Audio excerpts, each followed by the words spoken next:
இன்றே டவுன்லோட் செய்து உங்கள் ஃபேவரட் ஷோக்களை என்ஜாய் பண்ணுங்க.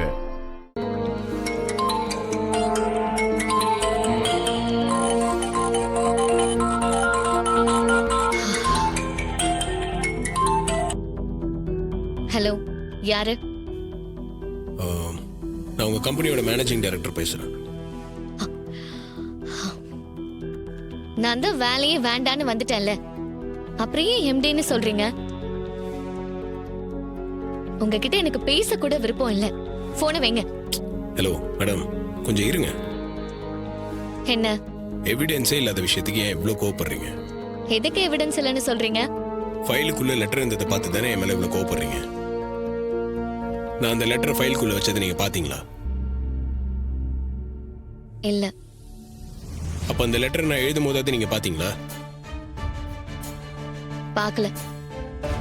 அப்புறம் எப்படிங்க அந்த லெட்டர் நான் தான் எழுதிருப்பேன் நீங்க கன்ஃபார்ம் பண்ணீங்க? நீங்க கொடுத்த ஃபைலுக்குள்ள இருந்த லெட்டரை நீங்க தானே எழுதிருக்கணும். ஏங்க, அந்த லெட்டரை வேற யாராவது எழுதி கூட அந்த ஃபைல்ல வச்சிருக்கலாம்ல? இங்க பாருங்க, மாட்டிக்கிட்டீங்க. இப்படியெல்லாம் தசை திருப்ப பாக்காதீங்க. எனக்கு உங்க கம்பெனில வேலை செய்ய பிடிக்கல. அப்புறம் எதுக்கு போன் பண்ணி தொந்தரவு பண்றீங்க? ஏங்க, நான் பண்ணாத தப்புக்கு எப்படிங்க என் மேல பழி போடுவீங்க?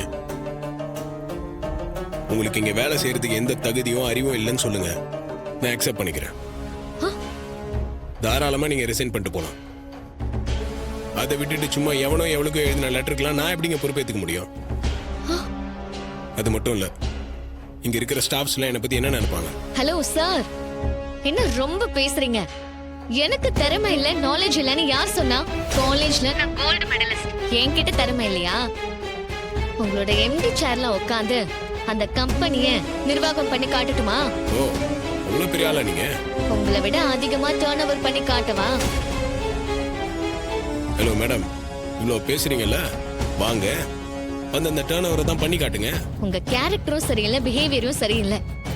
நான் இதுக்கு திரும்ப உங்க கம்பெனிக்கு வரணும்? மனசுக்கு பிடிக்காத இடத்துல நான் ஒரு நிமிஷம் கூட வேலை செய்ய மாட்டேன். ஏங்க, என்னை பத்தி எதுவுமே தெரிஞ்சுக்காம என் கேரக்டர் சரியில்லை, பிஹேவியர் சரியில்லைன்னு சொன்னீங்கன்னா என்னங்க அர்த்தம்? எந்த ஒரு விஷயத்தையும் தீர விசாரிக்காம முடிவெடுக்கிற ஆளுங்க என் கம்பெனிக்கு தேவையில்லை.